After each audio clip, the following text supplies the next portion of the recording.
supaya untuk kebutuhan hidup ya, seperti udara, makanan, minuman, tempat tinggal, tempat kerja, berkaitan dengan masalah pembuangan limbah, peristirahatan terakhir ya, itu mungkin sudah berkaitan dengan almarhum ya, seperti itu. Nah, itu salah satunya adalah berkaitan dengan lingkungan, sehingga lingkungan itu merupakan salah satu komponen yang memang sangat dibutuhkan, dan itu pun akan mempengaruhi, sehingga yang di dalam topik itu bahwa memang adanya interaksi tiga komponen antara manusia, antara agent penyebab penyakit, dan juga lingkungan. Nah, lingkungan itu posisinya adalah ada di tengah ya, ada di tengah di mana itu akan mempengaruhi ke bagaimana si lingkungan itu mempengaruhi ke dalam agentnya atau penyebab penyakit, lalu juga akan berkaitan dengan bagaimana lingkungan mempengaruhi ke dalam kondisi atau karakteristik si host atau pejamu ya, seperti itu. Lingkungan juga sebenarnya itu bisa uh, menjadi faktor menguntungkan ya, apabila misalkan lingkungan kitanya atau lingkungan itu uh, apa dikelola dengan baik, dan juga lingkungan bisa menyebabkan faktor yang merugikan gitu apabila ya salah satunya kita merusak lingkungan, sehingga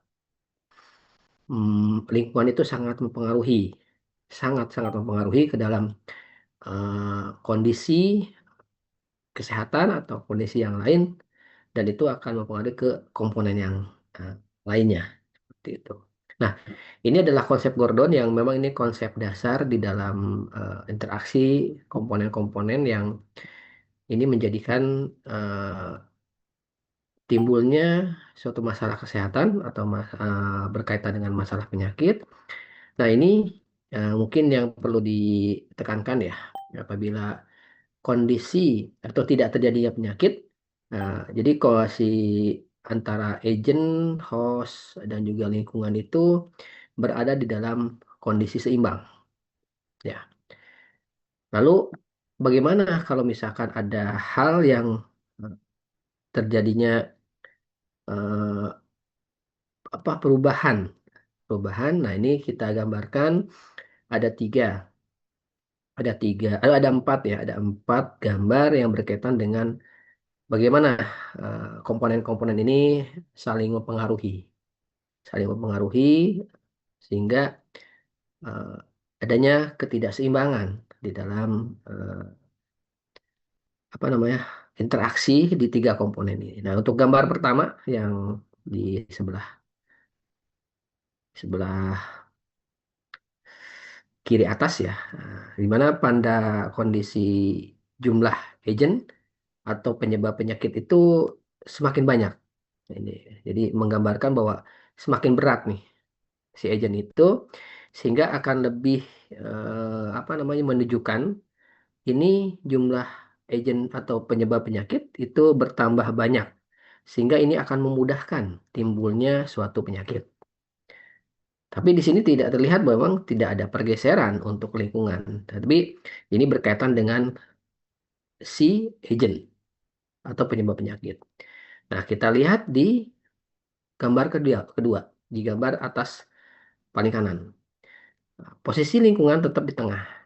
Berarti memang tidak ada interaksi yang memang merugikan ya. Tapi adanya kejadian atau kondisi si individu atau host atau pejamu yang memiliki kerentanan. Jadi semakin rentan maka host itu akan semakin mudah untuk terkena penyakit. Sehingga ini lebih, kalau dilihat dari gambar, itu akan lebih berat ke kanan. Ya, seperti itu. Lalu host juga atau si inang ya, bahasa inang atau pejamu ini eh, memiliki kerentanan seperti apa kondisi daya tahan tubuh yang berkurang, atau memiliki komorbid ya, atau penyakit penyerta ya.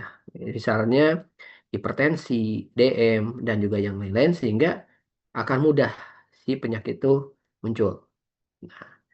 Lalu yang gambar berikutnya yang kiri bagian bawah itu ada di mana terjadinya pergeseran atau perubahan lingkungan yang dapat memicu jumlah agent itu semakin banyak. Nah, sehingga timbul penyakit. Kondisi ini terjadi apabila nanti kita akan lihat ada beberapa tahapan atau periode ya, periode di dalam perjalanan penyakit yang nanti akan dijelaskan di riwayat alamiah penyakit. Itu ada, jadi pada saat di gambar yang ini, itu kondisi itu terjadi pada periode prepatogenesis yang kadang berlanjut sehingga menjadi periode patogenesis. Nah, kita kenal juga nanti akan mengenal ada namanya masa inkubasi, ya. Seperti contohnya, ini kalau kita bisa jelaskan, berkaitan dengan ketahanan bakteri atau eh, virus terhadap sinar matahari dan stabilitas vitamin di dalam lemari pendingin. Jadi ini tergantung si lingkungan. Lingkungannya itu bagaimana nih? Apakah misalkan kasus TB ya, kasus TB. Kalau misalkan memang kasus TB itu lingkungannya kurang baik ya, dilihat dari mungkin di kondisi rumahnya stabilitas, bukan stabilitas, kondisi rumahnya itu ventilasinya kurang baik, pencahayaannya kurang, sehingga ini akan membuat si tingkat virulensinya, patogenitasnya, mungkin ketahanan dari si bakteri ini akan semakin kuat dan akan semakin berkembang biak semakin banyak. Nah, itu kan terjadi pergeseran yang merugikan untuk kecil lingkungan itu. Ya, seperti itu contohnya. Lalu selanjutnya yang gambar keempat ini dia bergeser ke kiri ya. Kiri si lingkungan tersebut. Nah, ini berarti bahwa memang perubahan lingkungan dapat meningkatkan rentannya si host. Jadi misalkan karena memang kondisi eh, apa namanya cuaca, musim hujan dan juga yang lain ini sehingga akan memudahkan atau rentannya si host ini sehingga akan mudah si agent masuk ke dalam tubuhnya si host karena ada perubahan lingkungan di situ. Itu mungkin salah satu penjelasannya berkaitan dengan komponen-komponen eh, di dalam teorinya Gordon dan ini interaksi-interaksi yang terjadi di antara tiga komponen ini sehingga harapannya memang kan di dalam tidak akan muncul penyakit apabila kondisi kok tiga komponen ini dalam kondisi seimbang, tidak ada yang mempengaruhi sehingga merugikan lah. Jadi lingkungan itu tidak merugikan ke agent dan juga tidak merugikan ke si host gitu ya. Sebenarnya apa sih agent itu, apa itu host, apa itu lingkungan ya. Jadi host adalah karakteristik dari si pejamunya. Misalkan dari usia, jenis, kelamin, ras, agama, budaya, pekerjaan, genetik, ya, berkaitan dengan masalah karakteristik ya, karakteristik si host atau si pejamu. Kalau agent apa sebenarnya? Agent itu kan nanti mungkin akan dijelaskan oleh kelompok. Ada agent biologi, ada agent kimia, ada agent fisika, seperti itu ya. Fisik ya, seperti itu. Lalu selanjutnya faktor lingkungan. Lingkungan itu berkaitan dengan masalah suhu, kelembaban, ketinggian, kepadatan, tempat tinggal, air susu, makanan, dan juga yang lain-lain. Ya, nah, ini ada salah satu contoh berkaitan dengan trias epidemiologi ya. Ini salah satunya adalah penyakitnya berkaitan dengan bagaimana proses terjadinya penularan HIV. Ya, yang kita kenal adalah apa sih hostnya? Nah, hostnya itu misalkan kondisi di mana si virus ya, kan ini berkaitan dengan virus. Jadi bagaimana kondisi genetik si hostnya, lalu juga kan tahapan infeksinya itu kan dari HIV ke ODA itu panjang ya, itu panjang ceritanya. Jadi kalau dia menderita HIV oke, tapi kalau lebih apa mungkin masa masa inkubasinya pendek ya. Tapi kalau dia HIV menuju ke ODA itu kan ada proses yang sangat panjang. Lalu juga bagaimana si host ini apakah memang diberikan terapi atau misalkan dan juga yang lain-lain seperti itu ya. Dan juga ada berkaitan dengan masalah kontrasepsi dan juga kehamilan. Lalu selanjutnya apa sih agennya si HIV ini? Ya kan ada berkaitan dengan subtipe HIV-nya A, B, C, D, E, ada perbedaan fenotip, perbedaan genotip, resistensi dan obat anti retroviral ya. Nah, Untuk lingkungannya bagaimana? Norma sosial, ada perubahan partner seksual, ya, prevalensi lokal atau probabilitas paparan, dan juga faktor-faktor risiko yang berkaitan dengan sosial ekonomi dan juga perilaku yang berisiko. Nah, itu. Jadi itu contoh di dalam penjelasan trias epidemiologi untuk salah satunya adalah penularan HIV. Gitu ya. Intinya kita ketahui bahwa memang HIV adalah agennya bersifatnya virus, ya. Lalu hostnya itu penjamunya bagaimana, kondisi karakteristik si penjamunya, dan juga lingkungan yang seperti apa sih yang akan mempengaruhi ke dalam penularan HIV. Nah, ini interaksi tiga elemen agent, jumlahnya bila hidup dan juga dari si konsentrasi tadi. Apabila HIV itu akan lebih mudah terkena apa sih host-host atau penjamu ini akan mempengaruhi ke dalam apa? Maaf, si agent ini akan mempengaruhi ke dalam si host itu tergantung juga dari jumlah kuantitasnya juga konsentrasinya. Lalu juga akan tergantung lihat dari apa? Infeksi, efektivitasnya, patogenitasnya, virulensinya itu juga hidup. Tapi kalau misalkan agen fisik, agen kimia yang memang sifatnya itu tidak hidup, itu biasanya toksisitas. Tingkat tingkat toksiknya ya, bila tidak hidup itu ya. Lalu bagaimana kondisi host atau si penjamunya itu derajat dari kepekaan yaitu dari sisi imunitas, lalu juga dari apa namanya status gizinya, pendidikannya, perilakunya dan juga yang lain-lain. Kalau lingkungan, nah, itu kalau lingkungan tadi kan dijelaskan ke lingkungan itu adalah kelembaban, apapun apa nah, suhu dan juga lain-lain itu lihat dari kualitas dan juga kuantitasnya. Nah, kita kenal bahwa memang suatu penyakit itu tidak untuk sekarang ya, teori-teori epidemiologi itu sudah tidak mengenal namanya single causa. Jadi yang dikenal adalah multiple causa. Di mana artinya tidak semua orang menderita sakit meskipun mendapat pajanan yang sama. Tidak terjadinya penyakit pada individu ditentukan oleh faktor determinan. Jadi faktor risiko. Manifestasi itu sifatnya kompleks dan merupakan resultan dari interaksi berbagai faktor. Jadi tadi bilang tidak bisa berdiri sendiri. Jadi ada beberapa eh, faktor lain yang akan mempengaruhi ke dalam kondisi si host sehingga akan menimbulkan suatu penyakit. Nah, posisi agent bisa sebagai faktor sufficient atau necessary sufficient atau insufficient necessary. Jadi kalau misalkan dibilang bahwa apa sih faktor sufficient itu yang itu harus ada di si apa namanya si penyakit ini harus ada penyebab utamanya. Nah, kalau necessary misalkan memang tidak perlu ada itu tapi itu kalau misalkan ada itu akan mempengaruhi lebih derajatnya misalkan lebih tinggi seperti apa ya kalau misalkan kemarin dijelaskan berkaitan dengan eh, orang akan rentan terkena malnutrisi eh, karena penyakit infeksi tapi hal lain pun misalkan jadi malnutrisi itu bukan hanya karena penyakit infeksi juga gitu pola asuhnya dan juga yang lain-lain ya tapi memang infeksi si apa penyakit infeksi ini sangat utama terjadinya dia malnutrisi gitu. Ya, ini, nah ini ada tipe-tipe penyebaran di dalam agen itu ada prosodemik, ada juga tipe holomiantik. Nah ini bagaimana prosodemik? Jadi dari orang ke orang yang mungkin kita kenal dari HIV, ya. Terus relatif lambat, ya. Itu juga penyakitnya sifatnya menular dan kurvanya akan semakin landai. Nah kalau holomiantik itu terjadi pada penyakit menular dan tidak menular. Paparan agen terjadi sekaligus pada banyak orang. Mungkin sifatnya ini tingkat penularannya akan lebih tinggi ya. Seperti itu kalau di penyakit menular.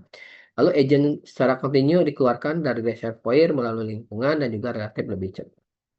Nah, ini adalah konsep-konsep di dalam penyebaran melalui 5F ya. Ada lewat finger, lewat fluids, juga files sama floors ya, gitu, seperti itu. Nah, ini ada beberapa eh, mekanisme ya. Yang tadi dibilang bahwa penyakit itu tidak muncul hanya gara-gara satu penyebab, tapi banyak penyebabnya. Seperti itu. Itu yang mungkin teori-teori yang berkaitan nanti eh, berkaitan dengan masalah konsep penyebab penyakit. Intinya eh, yang trias epidemiologi itu yang perlu kita kuatkan dan komponen itu akan berkaitan dengan yang satu lagi ini materinya bahwa berkaitan dengan riwayat alamiah penyakit. Nah, jadi kenapa bisa terjadi penyakit?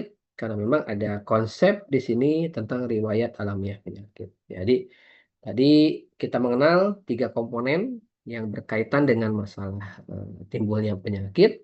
Nah, lalu kita pelajari juga bagaimana sih peranan penyakit sejak belum terjadinya penyakit sampai berakhirnya penyakit seperti mati, sembuh, sakit menaun, atau jadi pembawa kuman atau jadi karier. Seperti itu ya. Jadi kita pelajari itu di situ. Nah, sehingga kita sudah mempelajari tentang riwayat alamiah penyakit ini, maka kita akan bisa menentukan atau upaya apa yang dilakukan untuk pencegahan. Jadi di dalam tahapan ini ada dua yang utama adalah tahap prepatogenesis dan juga tahap patogenesis. Jadi pre itu kan sebelum terjadinya patogenesis ya. Di dalam patogenesis itu ada beberapa tahapan lagi. Ada masa inkubasi, masa penyakit dini, masa penyakit lanjut dan juga masa akhir penyakit. Nah, di sini kita kenal bahwa prepatogenesis itu periode sebelum manusia sakit terdapat interaksi antara faktor, host, agent, dan lingkungan. Sehingga yang tadi dijelaskan, kalau seimbang itu tidak akan ada eh, apa namanya, tidak akan apa terjadinya proses tadi ya, proses riwayat alamiah ini. Tapi kalau misalkan adanya ketidakseimbangan interaksi di tiga komponen ini, maka akan ujung-ujungnya apa? Akan menyebabkan suatu masalah kesehatan atau masalah penyakit ya. Ya, dan juga ini akan termasuk yang sifatnya itu akan terus menerus. Gitu. Lalu ada dikenal setelah prepatogenesis itu ada patogenesis di mana ada di sini perjalanan penyakit mulai dari interaksi pertama dengan stimulus yang merangsang terjadinya penyakit. Jadi kan namanya tadi agent itu ingin masuk ke dalam si tubuh si seseorang, kan masuk ke tubuh seseorang. Nah, di situ akan berusaha terus tuh si penyakit itu apa namanya berinteraksi, berinteraksi. Nah, juga nanti akan tergantung kekuatan si host itu bagaimana. Ya, tadi disampaikan bahwa memang kalau misalkan hostnya imunitasnya rendah, status gizinya kurang, nah, itu akan mudah masuk si penyakit itu ke dalam apa si agent itu masuk ke dalam tubuh si host seperti itu ya. Nah, jadi nanti proses itu akan terus berlanjut ya. Di sini proses perjalanan penyakit dimulai dengan paparan yang tepat atau akumulasi faktor penyebab yang cukup pada penyembuh yang rentan. Ya. Itu kalau misalkan tadi si virus atau si bakteri atau ya tadi yang berkaitan dengan yang kimia toksisitas ya gitu. Itu terus-menerus tuh. Dia tuh mengekspos, memapar, terpapar, apa si host ini terpajan terus. Sebetulnya sehingga nanti akan masuk tuh. Nah, akan muncul gejala nantinya gitu kan. Nah, proses selanjutnya yaitu perubahan patologis biasanya tidak terlihat pada individu yang bersangkutan. Kalau misalkan dia sudah masuk, tapi ada perubahan, tapi memang perubahannya belum tampak, belum tampak ya. Lalu selanjutnya ada namanya tahapan subklinis yang dimana dimulai dari paparan awal hingga muncul gejala awal yang disebut masa inkubasi. Enggak? Kita kenal kan? Sebenarnya masa inkubasinya berapa lama sih dari mulai orang terpapar sampai dia menunjukkan gejala gitu kan gejala tapi memang gejala awal ya lalu untuk penyakit menular dan masa laten untuk penyakit tidak menular atau penyakit kronis yang dikenal jadi masa inkubasi itu untuk penyakit menular kalau masa laten itu masa yang memang dikenal untuk penyakit tidak menular masa inkubasi atau masa laten bisa terjadi dalam waktu singkat kalau misalkan sifatnya dia akut ya kan. Itu yang sifatnya seperti apa sih? Ya, penyakit yang hipersensitif dan respon terhadap racun. Juga bisa sangat lama untuk penyakit-penyakit kronis tertentu. Misalkan penyakit DM, penyakit jantung, penyakit itu kan itu prosesnya lama ya, gitu kan. Jadi kayak kita kenal kan penyakit tidak menular itu istilahnya penyakit kronis, ya kan? Seperti itu ya. Lalu terkadang untuk satu penyakit karakternya masa inkubasinya itu bisa berbeda-beda. Jadi kita lihat beberapa contoh masa inkubasi untuk penyakit-penyakit tertentu ya. Nah, gejala awal itu menandai perpindahan dari subklinis menuju tahap klinis. Nah, umumnya diagnosa dilakukan pada tahap klinis karena memang sudah menimbulkan gejala yang lebih ya, bukan gejala awal. Namun ada beberapa individu proses terjadinya penyakit tidak sampai pada tahapan klinis penyakitnya bisa tampak. Ya, tergantung dari masa inkubasinya juga. Tergantung dari si imunitas si hostnya juga. Sedangkan pada beberapa individu, proses terjadinya penyakit bisa berakibat pada spektrum yang luas, bertingkat dari yang ringan sampai yang sangat parah atau fatal. Yang pada akhirnya, proses penyakit berakhir dengan kesembuhan, kecacatan, atau kematian. Nah, nanti dari tahapan-tahapan ini kita akan lihat bahwa memang bagaimana sih prosesnya, gitu. Dan juga bagaimana sih upaya pencegahannya. Nah, ini adalah beberapa contoh jenis penyakit menular dan masa inkubasinya. Untuk AIDS, 2 bulan sampai 10 tahun. Tadi ya sampai ke dia uh, orang yang dengan HIV AIDS gitu. Sampai ke AIDS kan itu bisa 10 tahun. Lalu berkaitan dengan penyakit kolera, campak, hepatitis, filariasisnya itu kan tidak lama ya, dalam waktu singkat loh. Seperti kita influenza atau misalkan ISPA ya. Itu kan ISPA kan rutin, sering ya. Kita sering mengalami ISPA, tetapi kan pengobatannya pun cukup dengan istirahat ya. Tapi kalau misalkan memang yang gejalanya berat ya mungkin perlu ada pengobatan. Itu pun pengobatannya tidak terlalu berat ya, seperti itu. Beda halnya dengan penyakit-penyakit yang kronis ya, yang panjang gitu kan. Itu kan butuh waktu dan itu yang biasanya akut itu kan penyakit menular yang ada rantai penularannya seperti itu. Dan contoh misalkan kemarin tentang apa ya yang kita kenal itu eh, COVID ya. COVID itu kan masa inkubasinya 2 minggu ya.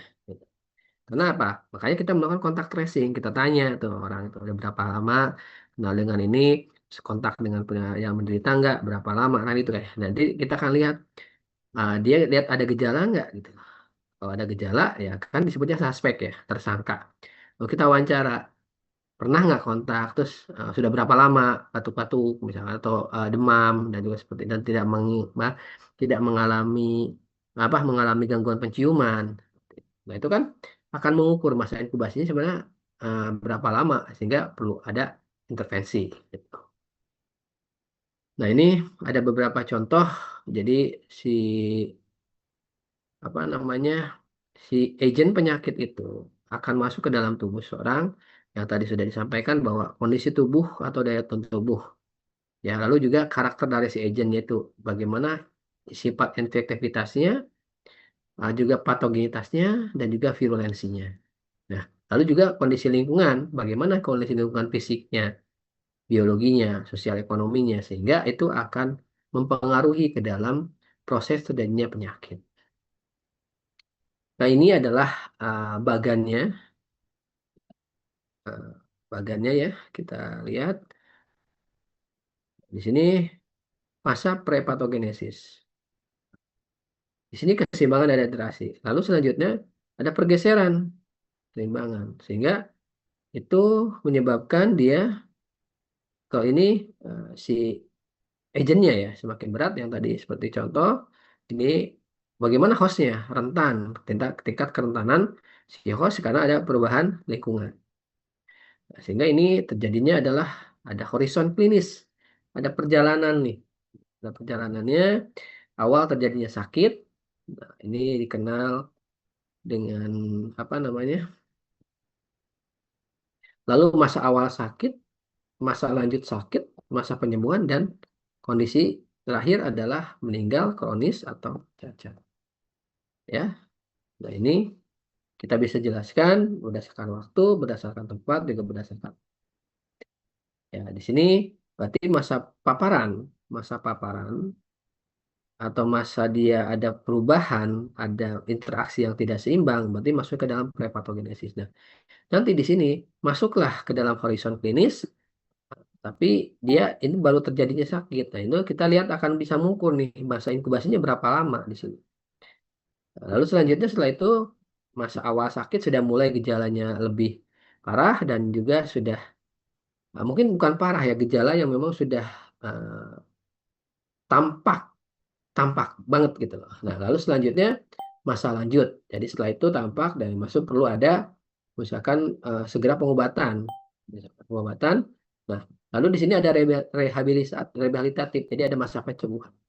Setelah ada masa penyembuhan ini nanti akhirnya apakah memang dia sembuh atau dia meninggal atau ada cacat atau bisa karier, membawa penyakit yang memang ada di dalam tubuhnya yang bisa menyebabkan orang lain juga masih sakit gitu, bisa sakit gitu. Ya. Nah, di dalam riwayat alamiah penyakit ini ada mengenal kita yang namanya 5 langkah pencegahan. Jadi tadi kan ada dua dua ini ya, ada dua tahapan. Ada tahapan atau ada periode prepatogenesis, ada periode di mana terjadinya muncul gejala sakit atau penyakit. Nah, di dalam prepatogenesis inilah mungkin fungsinya utamanya kita sebagai kesehatan masyarakat.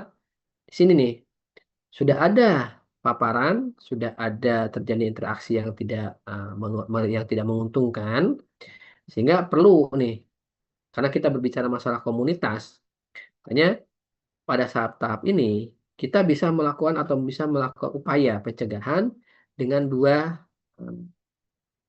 dua apa namanya dua langkah ya atau dua level, dua tingkatan. Yang pertama ya itu yang hal biasa kita melakukan promosi kesehatan. Yang kedua spesifik proteksi itu kayak apa ya?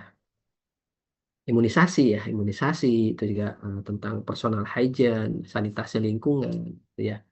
Lalu juga kalau misalkan di dalam pekerjaan ada proteksi ya, atau misalkan alat proteksi ya, seperti itu juga berkaitan dengan mungkin PMT kalau di dalam peningkatan status gizi ya, seperti itu. Nah, yang promosi kesehatan itu yang biasa yang mungkin kita lakukan ya tentang edukasi gizi, lalu selanjutnya tentang edukasi edukasi kesehatan, lalu juga berkaitan dengan konseling, ya. Lalu bagaimana sih apa standar-standar pemenuhan status gizi lah, pemenuhan status gizi seperti itu ya. Lalu pada tahap patogenesis itu ada namanya early diagnosis dan prompt treatment. Jadi pengobatan segera.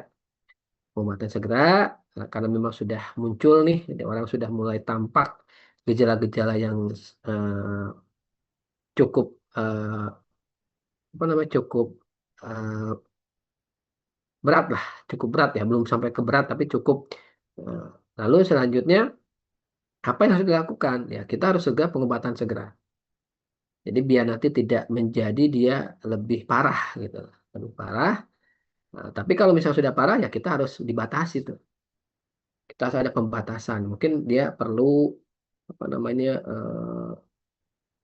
apa namanya check up atau bukan check up, perlu ada eh, pengetesan di lab dan juga yang lain-lain sehingga kalau misalkan sudah dinyatakan dan ini harus dirawat inap nih ya berarti yang masuk ke dalam tahap rehabilitasi. Dia harus banyak istirahat, lalu selanjutnya dia harus mungkin kalau dulu ya waktu saya melakukan kajian TB ya TB, jadi pada saat orang menderita TB khususnya yang MDR, nah dia masuk ke perawatan, dirawat dan nanti ada rehabilitasinya itu pergantian, pergantian eh, pekerjaan karena memang takutnya dikhawatirnya kalau dia sudah sembuh terus pekerjaan yang memang sama seperti yang lama dan paparan penyakitnya sama nanti takutnya terkena kembali.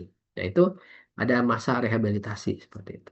Nah, jadi di dalam 5 langkah pencegahan itu dibagi menjadi 3 bagian. Ada pencegahan primer, ada pencegahan sekunder, ada pencegahan tersier. Nah, tapi yang umumnya kita ya utamanya kita melakukannya di sini di pada preventif sehingga upaya pencegahan yang kita lakukan itu adalah pencegahan primer.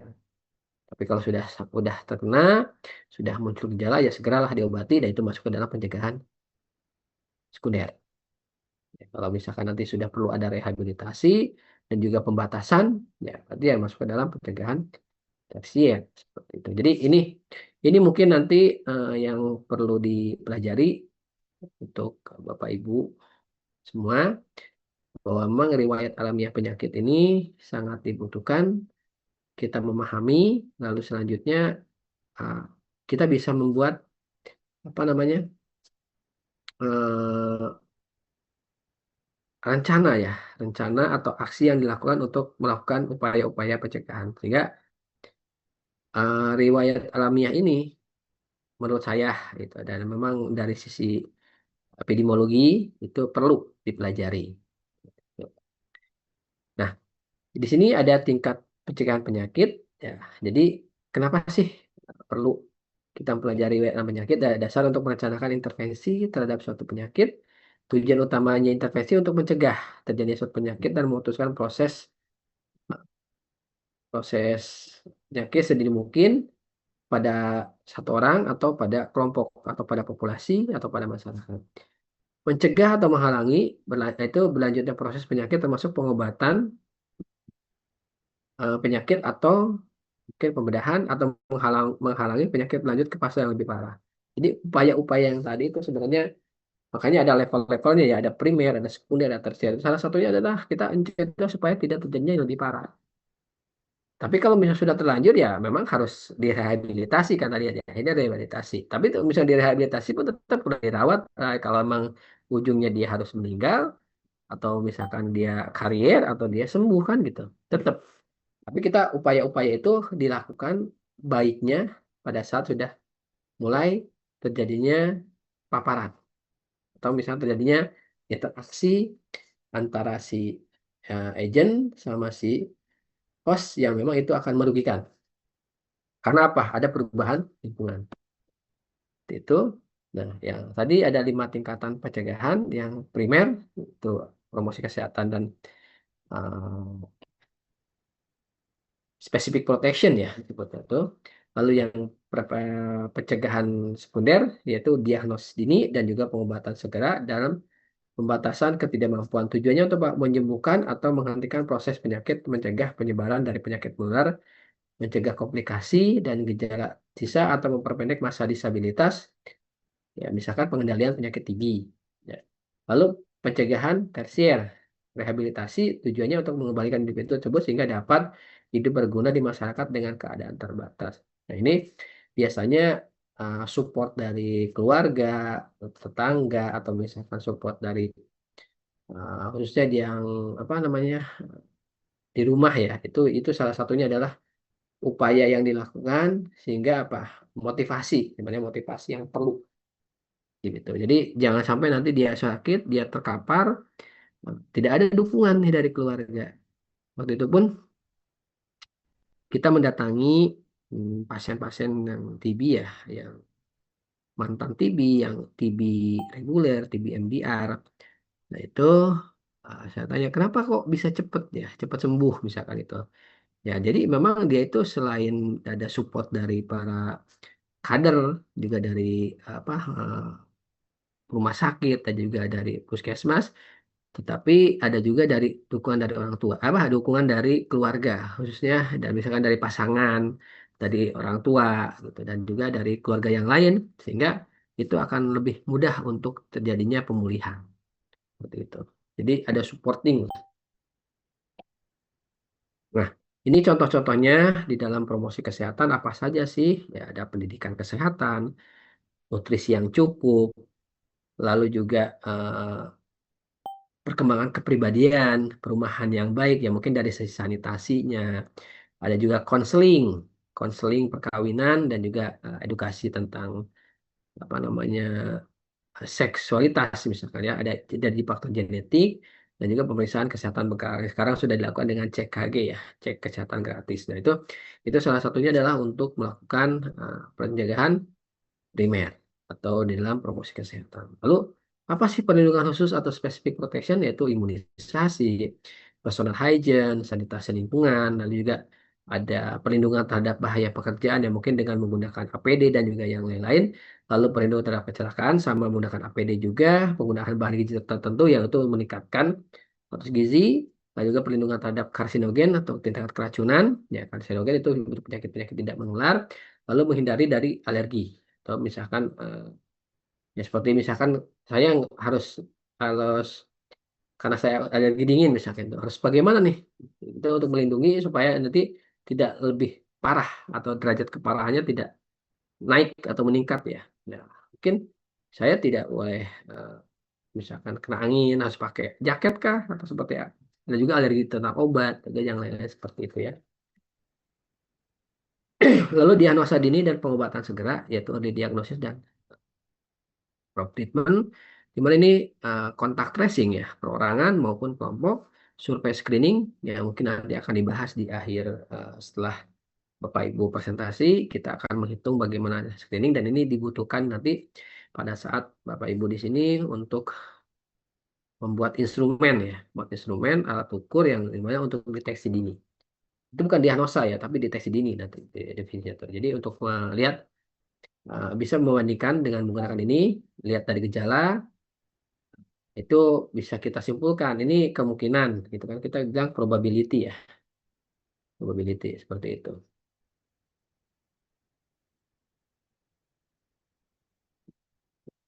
Lalu membatasi ketidakmampuan yaitu pengobatan yang cukup untuk menghentikan proses penyakit dan mencegah komplikasi, penyediaan fasilitas untuk membatasi ketidakmampuan dan untuk mencegah kematian.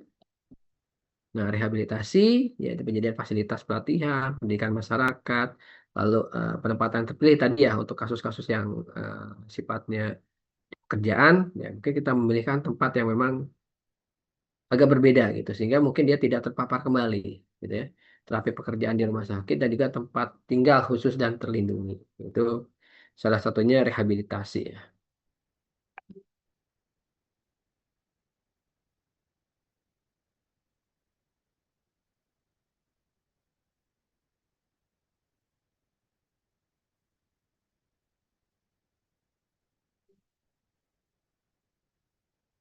Nah, untuk apa sih manfaat dari WLM penyakit itu yaitu kita akan mengetahui masa inkubasi, lalu kelengkapan keluhan gejala yang menjadi bahan informasi untuk menegakkan diagnosis, lamanya dan beratnya keluhan yang dialami penderita karena memang kan dilihat dari riwayat ya. Lalu kejadian penyakit menurut musim karena memang kita bisa menilai kondisi lingkungan. Dari sisi lingkungannya kita bisa menentukan dari sisi musim jadi suhu, kelembaban dan juga curah hujan dan juga yang lain-lain. Nah, itu kan salah satunya adalah berkaitan dengan kondisi lingkungan. Lalu kecenderungan lokasi secara geografis ya. Mungkin dari sisi geografis itu kita lihat dari bagaimana sih kondisi di wilayah tersebut sehingga ini mempunyai resiko akan terjadi penyebaran penyakit yang lebih luas. Lalu sifat-sifat biologis kuman patogen sehingga menjadi bahan informasi untuk pencegahan. Nah, itu mungkin materi yang singkat yang mungkin Bapak Ibu nanti bisa kita eh, diskusikan. Nah, namun sebelumnya seperti yang disampaikan tadi ya dan juga Maya bahwa memang hari ini atau malam ini kita akan bahas untuk dua materi kembali ya Mas Puji ya untuk ukuran frekuensi eh tentang agent dan satu lagi apa Mas? ukuran frekuensi penyakit, Pak. Ukuran frekuensi penyakit. Ya, mungkin tadi ya kalau untuk yang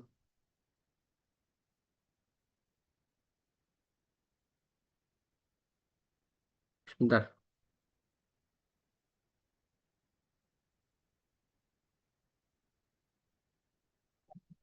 Untuk yang agent tadi sudah dijelaskan di dalam trias epidemiologi, tapi mungkin lebih ada penjelasan yang lebih detail dari Bapak Ibu untuk yang kelompok membahas berkaitan dengan agent, agent fisik, biologi, dan juga kimia. Lalu nanti selanjutnya berkaitan dengan ukuran frekuensi karena ini dibutuhkan ya kalau di dalam ilmu kesehatan masyarakat, khususnya epidemiologi itu ya kita harus memahami apa itu insiden, prevalence ya juga yang lain-lain ya itu yang mungkin perlu nanti silakan disampaikan di dalam perkuliahan ini.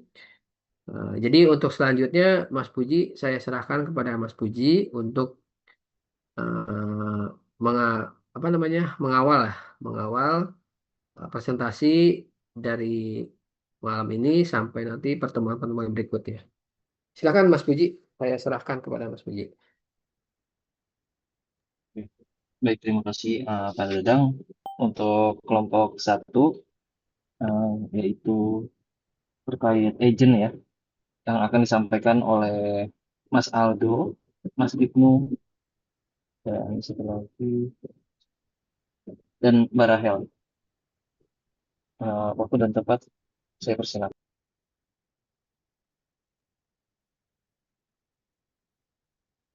Oke, um, saya awalin ya Mas Aldo ya.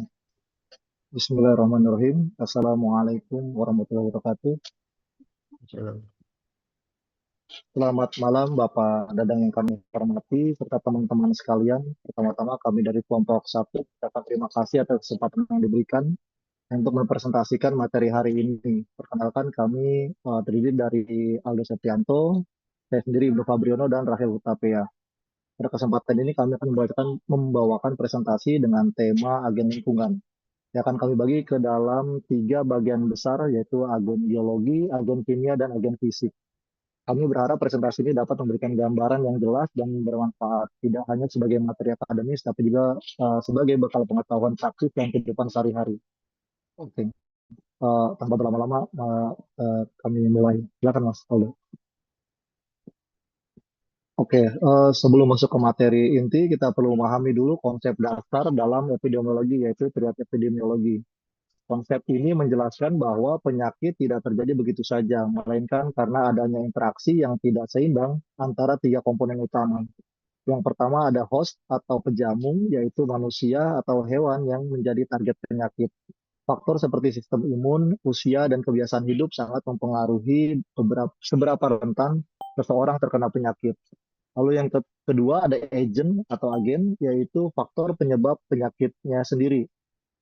Ini bisa berupa mikroorganisme seperti bakteri dan virus, bahan kimia seperti logam berat, atau faktor fisik seperti radiasi. Dan yang ketiga ada environment atau lingkungan. Ini yang sering terlupakan, padahal lingkungan punya peran besar. Kondisi iklim yang buruk, sanitasi yang tidak memadai, atau kepadatan penduduk yang tinggi bisa menjadi pemicu wabah. Jadi penyakit baru bisa terjadi kalau ketiga komponen ini bertemu dalam kondisi yang tidak seimbang. Makanya pengendalian penyakit yang efektif harus memutus rantai interaksi ketiganya, bukan hanya fokus ke satu sisi saja. Next, Mas. Oke, sekarang kita masuk ke bagian pertama, yaitu agen biologi. Agen biologi ini adalah organisme hidup atau produk yang dihasilkan dari organisme hidup yang bisa menyebabkan gangguan kesehatan pada manusia. Contoh-contohnya yang paling sering kita temui adalah bakteri, virus, jamur, dan parasit. Mungkin teman-teman sudah familiar dengan nama-namanya, tapi kita akan bedah lebih dalam untuk tipe-tipenya. Cara agen biologi ini masuk ke tubuh kita juga bervariasi, bisa lewat kontak langsung dengan penderita, lewat makanan dan minuman yang terkontaminasi, lewat udara yang kita hirup, atau bahkan lewat gigitan serangga seperti nyamuk. Next, Mas.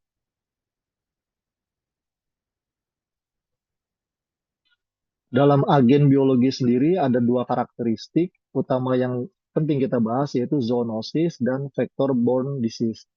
Yang pertama adalah zoonosis. Zoonosis ini adalah penyakit yang ditularkan dari hewan ke manusia.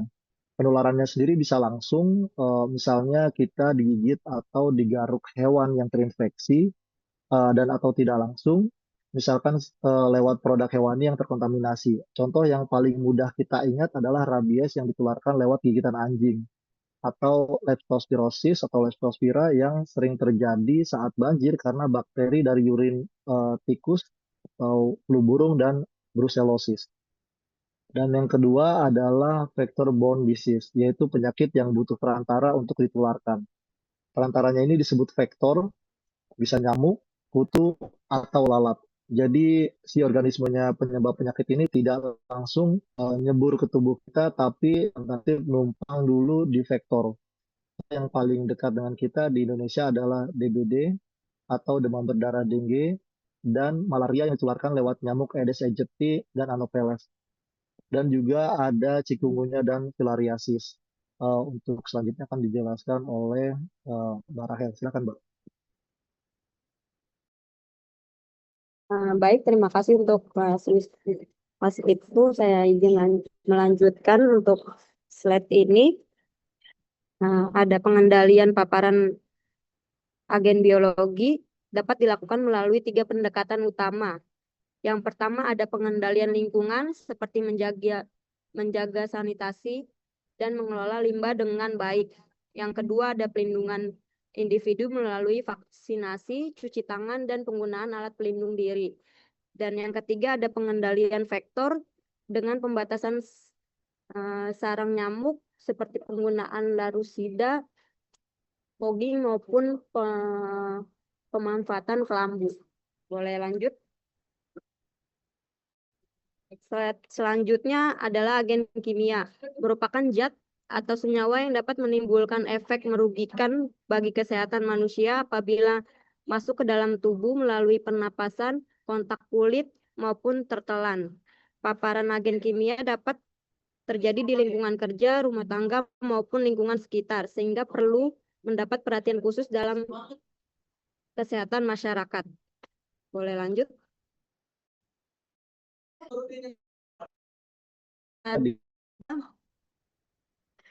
Karakteristik agen kimia dapat dibedakan menjadi beberapa kelompok. Logam berat seperti timbal, merkuri,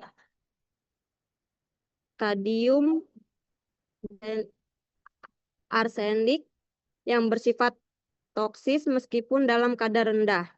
Yang kedua adalah pestisida yang digunakan untuk mengendalikan hama tanaman, namun dapat menimbulkan dampak kesehatan apabila digunakan secara tidak tepat. Dapat menyebabkan keracunan akut, gangguan saraf, gangguan hormon, dan gangguan reproduksi. Dan yang ketiga, bahan kimia organik seperti benzona, formaldehida, dan xylen yang banyak digunakan dalam industri maupun rumah tangga. Boleh lanjut?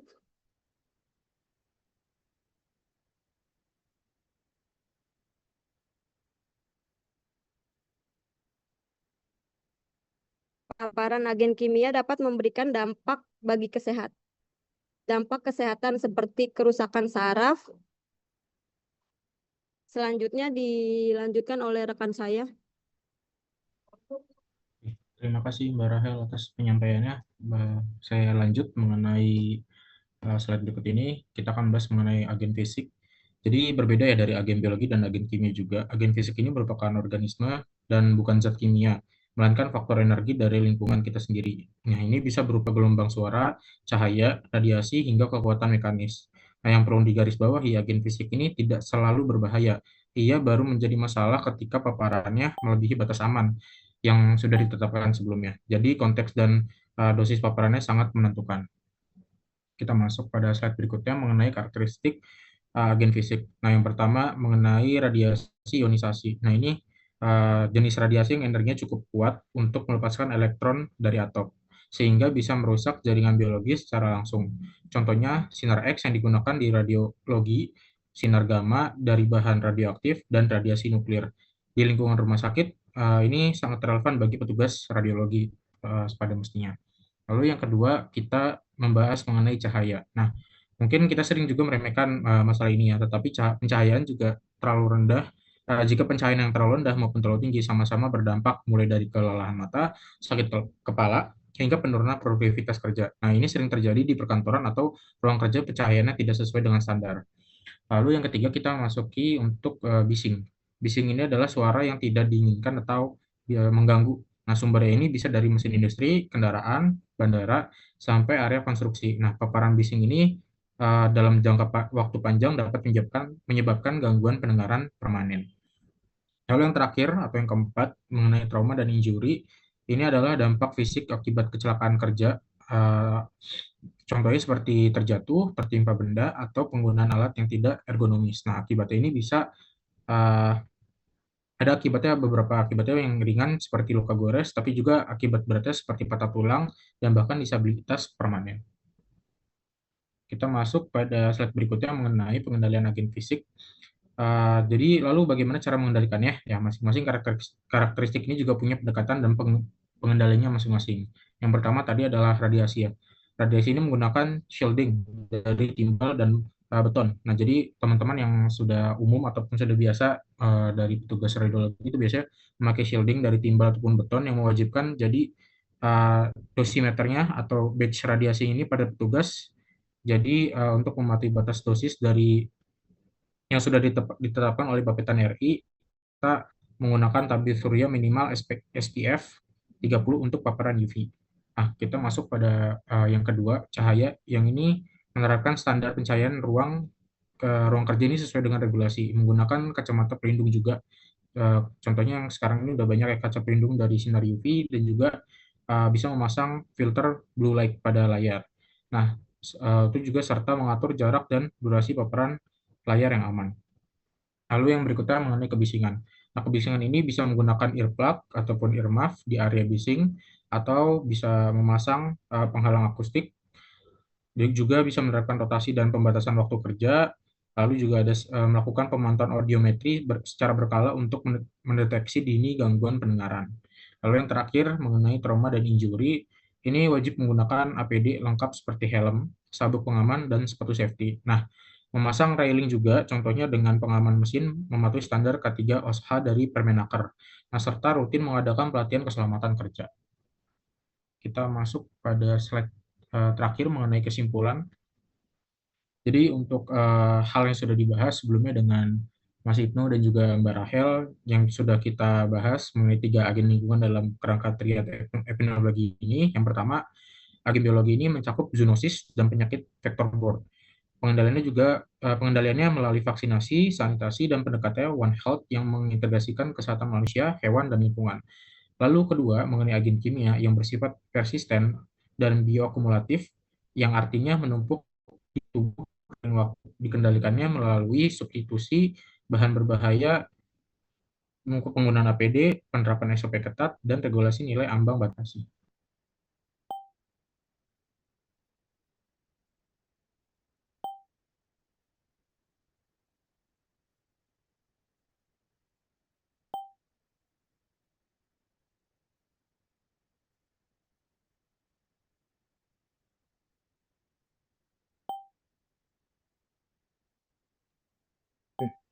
Mas Aldo, izin saya jawab dari pertanyaan Mbak Anis tadi.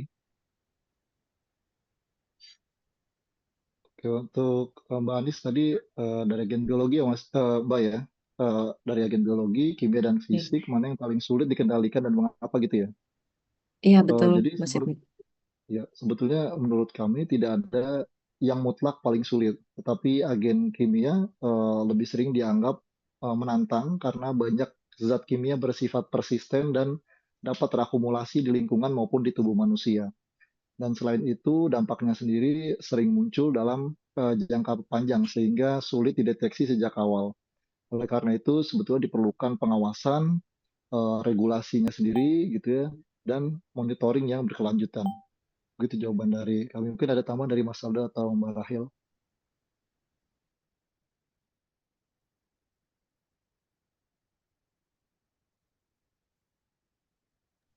Kalau dari saya sudah cukup, Mas Ibnu. Oke, gimana Mbak Anis? Mungkin ada saran atau gimana Mbak? Ya baik, makasih Mas Ibnu. Jadi tadi agen kimia ya, berarti ya menurut teman-teman kelompok ya yang memang paling sulit dikendalikan karena ya itulah eh, risikonya lumayan juga gitu ya. Baik, baik. Terima kasih Mas Ibnu atas jawabannya. Sudah cukup. Terima Ya, kasih. ya, makasih banyak atas pertanyaannya Mbak Anis.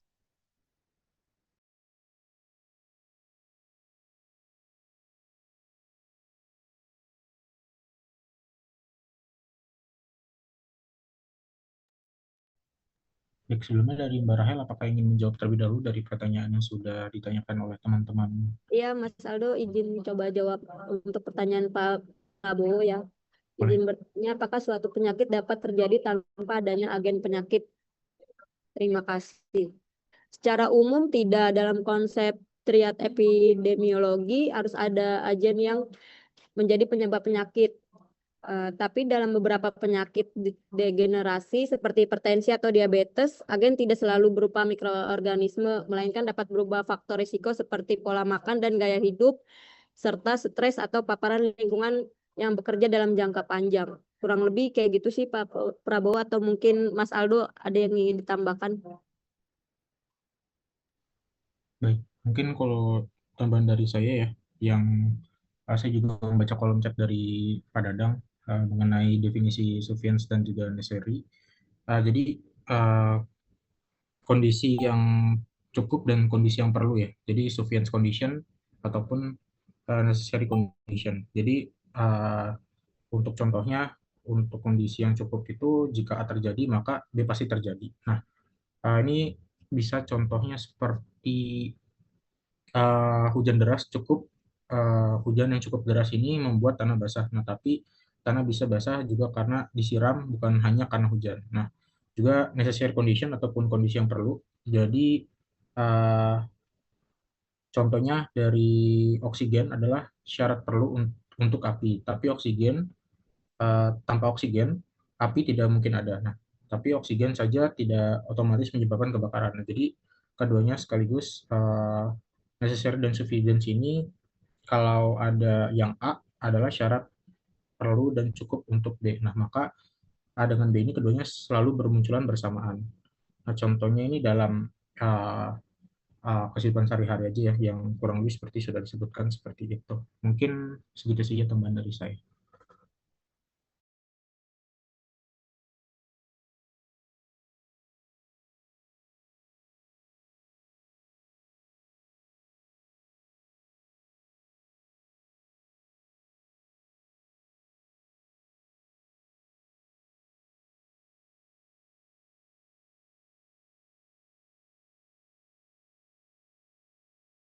Dari Mas Prabowo, apakah sudah cukup terjawab pertanyaannya? Eh, baik Mas, jadi ini Mas ya, tidak semua penyakit itu memerlukan angket penyakit ya Mas. Iya, betul. Jadi memang tadi yang sudah disebabkan, memang ada yang ada sebab akibatnya, tapi juga yang disebabkan karena suatu hal yang lain juga kemungkinan ada gitu, Mas. Mungkin kalau yang disebut pada Dadang tuh yang sufficient cause itu mungkin yang ini ya Mas ya, kayak penyakit jantung koroner dapat terjadi mungkin karena kombinasi faktor seperti hipertensi, merokok, dan faktor genetik itu mungkin ya Mas ya yang Iya, dimaksud ya. betul. Betul, Mas. Oke, siap Mas Aldo. Terima kasih Mas. Baik, terima kasih juga Mas Prabowo. Mungkin saya akan menjawab pertanyaan berikutnya dari Mas Puji ya sebelumnya, yang mengenai faktor sosial seperti kemiskinan dimasukkan ke dalam komponen mengapa faktor sosial sosial seperti kemiskinan dimasukkan ke dalam komponen environment. Jadi untuk jawabannya mengapa?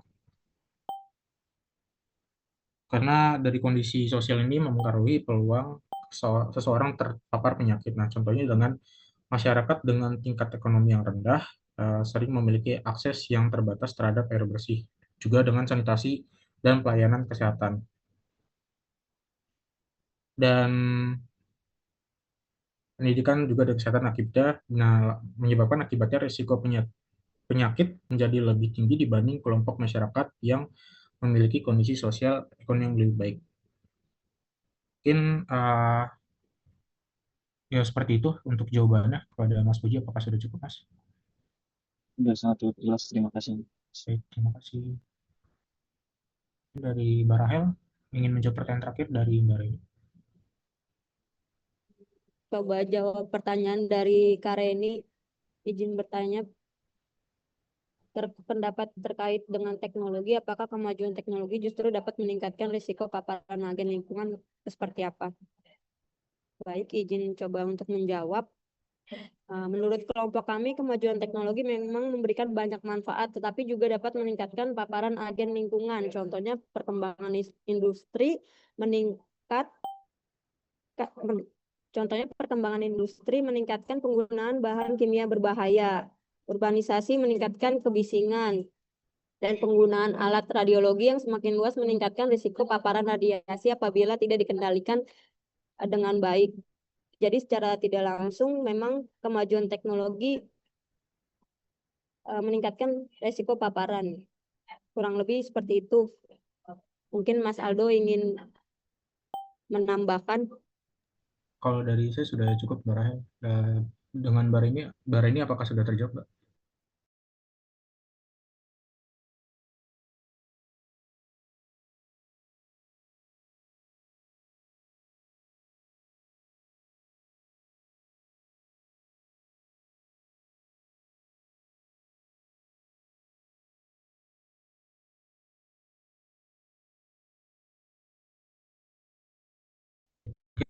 eh, cukup ya untuk sesi tanya jawabnya dari kelompok. Juga ada pertanyaan sama dengan Mas Uji. Nanti lebih lanjut ada yang akan lebih lanjut di kali kami kelompok satu secara terbuka jika ingin bertanya WA dan secara langsung. Mungkin sekian saja dari kelompok satu, kami akhiri dan tutup. Billahi taufiq wal hidayah. Wassalamualaikum warahmatullahi wabarakatuh. Selamat malam dan terima kasih. Baik, Waalaikumsalam. terima kasih Mas Aldo dan siapa lagi Mas Ibnu ya, sama Mbak Rahel ya kelompok ini. Ya, betul, Pak. Betul, Nah, Pak. ini Mas Aldo, Mbak Rahel, sama Mas Ibnu. Tadi ada pertanyaan yang mungkin perlu pendalaman eh, konsep dari definisi agent itu ya. Jadi di sini kan Mas Prabowo bilang, apakah suatu penyakit dapat terjadi tanpa adanya agen penyakit? Kita kembalikan lagi, kita mengenal ada penyakit menular, ada penyakit tidak menular ya. Nah, penyakit menular biasanya kita yang dikenal dengan agennya biologi ya Mas ya. Ada virus, bakteri, cacing, dan juga yang lain-lain. Tapi kalau penyakit tidak menular, kira-kira agen penyakitnya apa Mas? Penyakit tidak menular ya, Pak? Ya, misalkan gini, orang kanker paru, penyebabnya apa Mas? Zat-zat kimia contohnya, Pak, dari... Ya, itu kan agen kimia ya. Iya, Pak, betul. Itu. Jadi memang sebenarnya semuanya ada agen, tapi prosesnya ya memang tidak. Yang membedakan adalah proses rantai penularannya. Kalau penyakit menular ada kan ada reservoir. Nanti mungkin sudah belajar tentang penyakit menular? Baru yang tidak, Pak. Belum ya? Belum, Pak. Penyakit tidak menular juga belum. Nah, itu yang membedakan. Tetap sebenarnya ada penyebab gitu. Jadi dikatakan bahwa penyebab itu kan ada multikausa.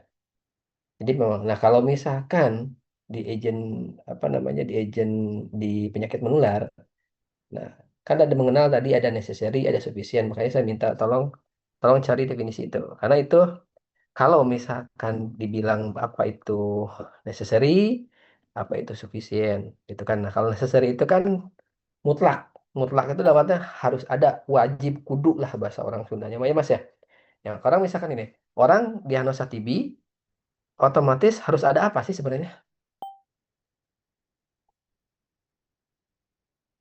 Harus ada Mycobacterium tuberculosisnya ya.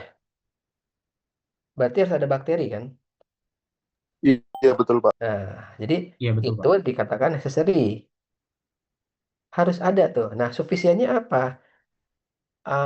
Meskipun memang tanpa itu pun bisa terjadi kena TB misalnya gitu. Tapi kalau ada faktor sufisiennya, misalkan faktor kelembaban, ventilasi yang tidak baik atau sanitasi yang kurang baik, nah itu bisa membuat resikonya semakin penyakitnya akan semakin meningkat. Nah, itu disebutnya sufisien. Memang tidak wajib, tapi kalau ada memenuhi bisa bisa meningkatkan risiko gitu. Seperti itu. Nah, kalau di penyakit tidak menular, memang kita nggak bisa menentukan bahwa mana itu necessary, mana sufficient, tapi agen penyebab itu tetap ada. Tadi dikatakan ada agen kimia, agen fisik gitu kan ya. Mungkin tadi teman-teman K3 tuh yang biasanya yang akan apa namanya memahami tentang apa itu agen fisik, bisingan kah, apa namanya tentang apa namanya panas gitu kan. Nah, itu kan agen agen fisik ya. Agen kimia apa? Tentang ya tadi tentang kimia tuh tentang kimiawi ya khususnya polusi, pestisida, alkohol dan juga itu kan apa penyebab tapi memang bukan dikatakan bahwa itu necessary atau sufficient gitu. Jadi dan tidak ada rantai penularan. Itu yang membedakan antara penyakit menular dan juga penyakit tidak menular. Itu. Itu mungkin Mas Aldo, Mas Ibnu sama Mbak Rahel itu hanya tambahan dari saya. Sehingga konsep yang tadi yang trias epidemiologi itu tetap di penyakit tidak menular pun ada, ada agennya, ada hostnya, ada lingkungannya. Itu ya kayak misalkan ini ISPA itu karena apa sih sebenarnya?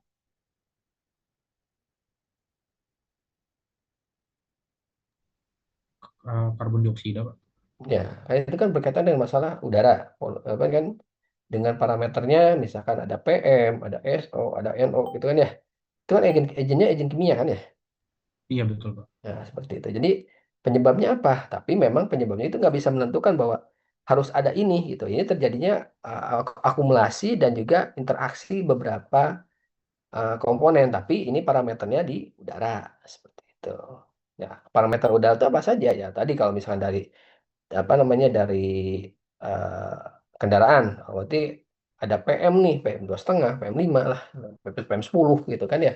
Nah itu kan agen kimia disebutnya. Seperti itu. Gitu mungkin tambahan dari saya ya. Mungkin kalau ada yang ada kesalahan atau misalkan saya itu keliru ya mungkin silahkan dikoreksi seperti itu. Ya, begitu mungkin Mas Aldo, Mas Ibnu sama Mbak Rahel, saya kembalikan lagi ke Mas Puji ya untuk kelompok 2 ya. Silakan. Baik, terima kasih Kak Dadang. Selanjutnya untuk kelompok 2 ada saya sendiri, kemudian Mbak Novi dan Mbak Anis.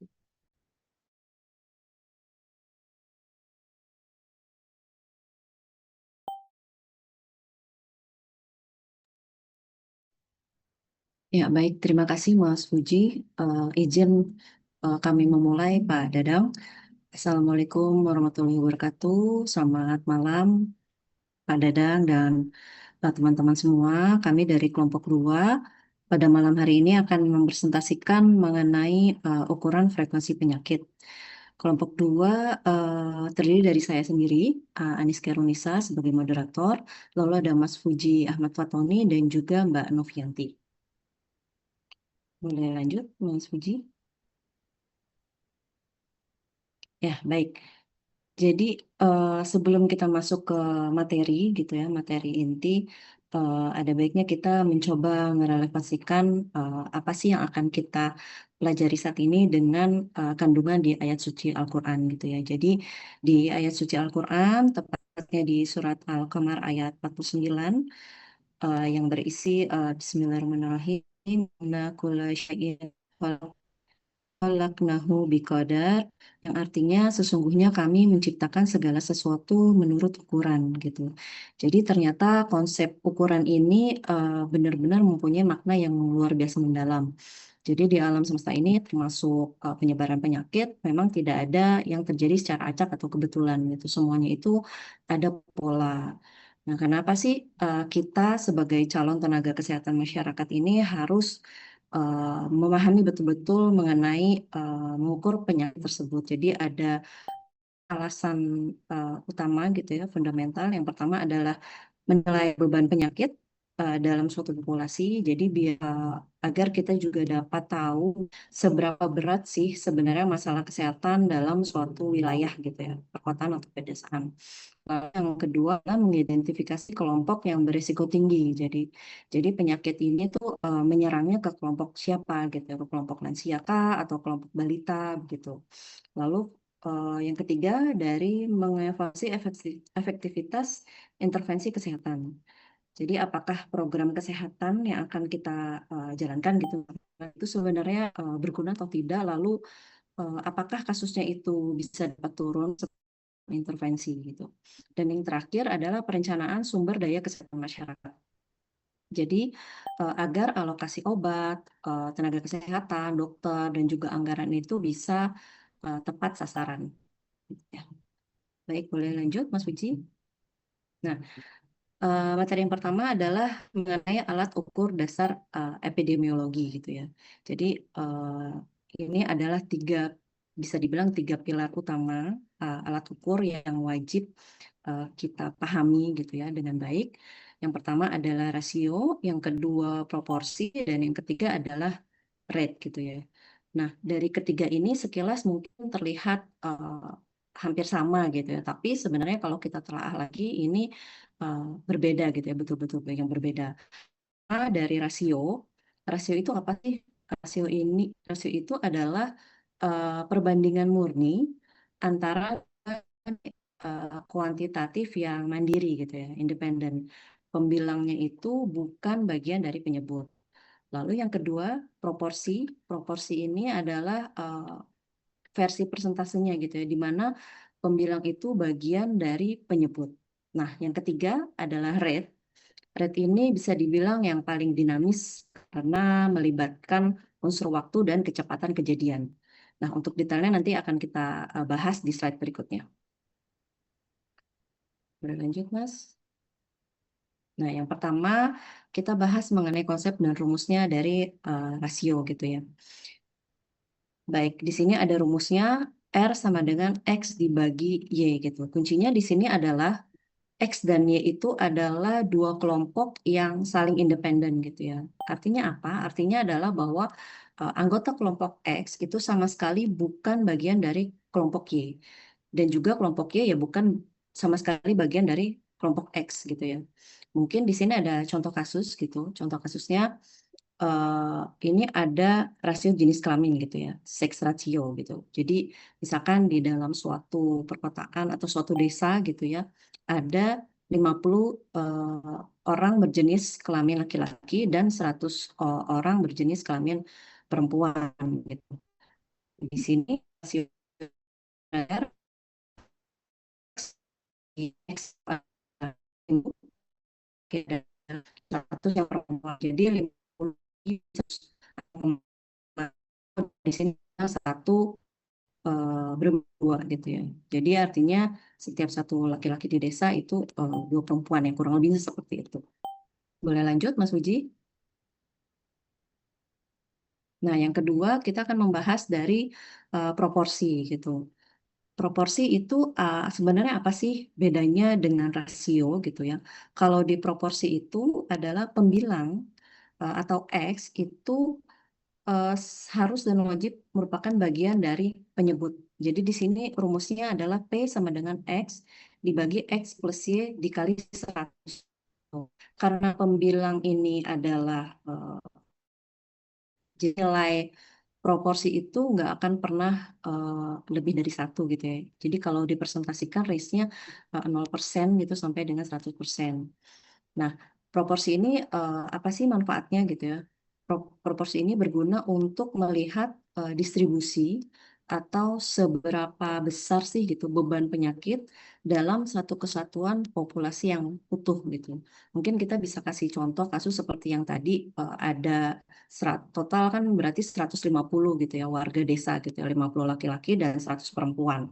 Berapa sih berarti proporsinya? Nah, kalau kita masukkan rumusnya di sini berarti X itu adalah yang tadi 50, Y 100, berarti 50 dibagi 50 ditambah 100 dikali 100. Hasilnya adalah 33,3% gitu. Jadi proporsi laki-laki dari desa tersebut adalah 33,3% dari total populasi penduduk di wilayah tersebut. Boleh lanjut, Mas Puji? Nah, yang ketiga kita akan membahas dari rate gitu ya, kecepatan perubahan mungkin. Nah, kalau rasio dan proporsi gitu ya, itu kan dia itu bersifatnya statis gitu ya. Mungkin kalau digambarkan tuh seperti foto gitu ya, dia kan statis ya, diam tidak bergerak. Tapi kalau rate ini dia sifatnya dinamis, jadi seperti video gitu, karena dia mengukur kecepatan gitu. Rate ini menyertakan unsur waktu dan populasi berisiko sebagai faktor utama di bagian penyebutnya. Nah, di sini ada rumusnya. Rate sama dengan N kecil dibagi P dikali T dikali K gitu. Di sini adalah N, yaitu adalah jumlah kejadian baru yang kita amati. Lalu P adalah populasi yang berisiko terkena kejadian tersebut. T adalah periode waktu pengamatan. K adalah konstanta pengali gitu ya. Jadi biar tergantung dari penduduk gitu ya. Misalkan 1.000 atau 10.000 penduduk gitu. Biar angkanya bisa lebih enak dibaca atau misalkan nggak terlalu banyak koma gitu di belakang desimal.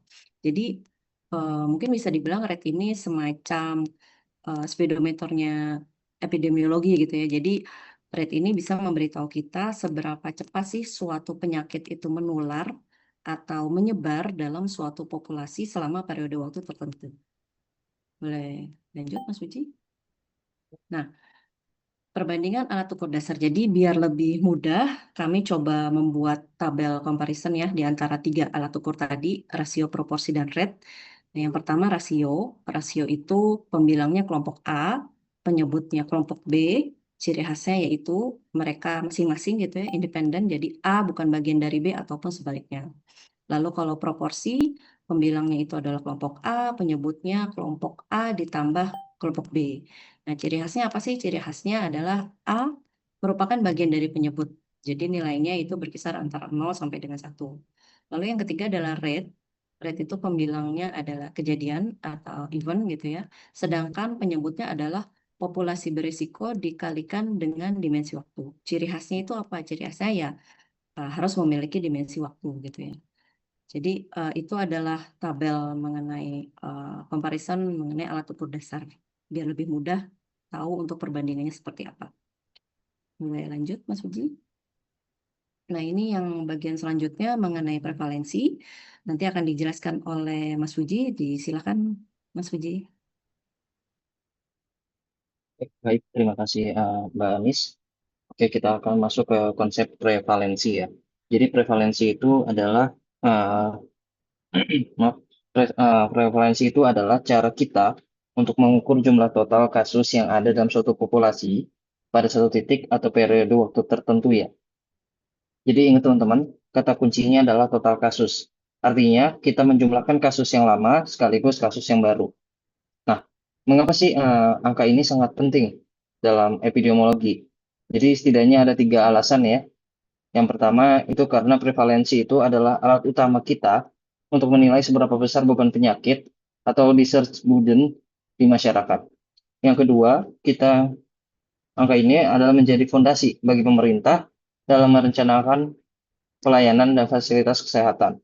Kemudian yang ketiga, karena sifatnya yang melihat kasus yang sedang bertahan, prevalensi sangat sering kita gunakan untuk memantau penyakit-penyakit kronis atau jangka panjang, seperti diabetes atau hipertensi.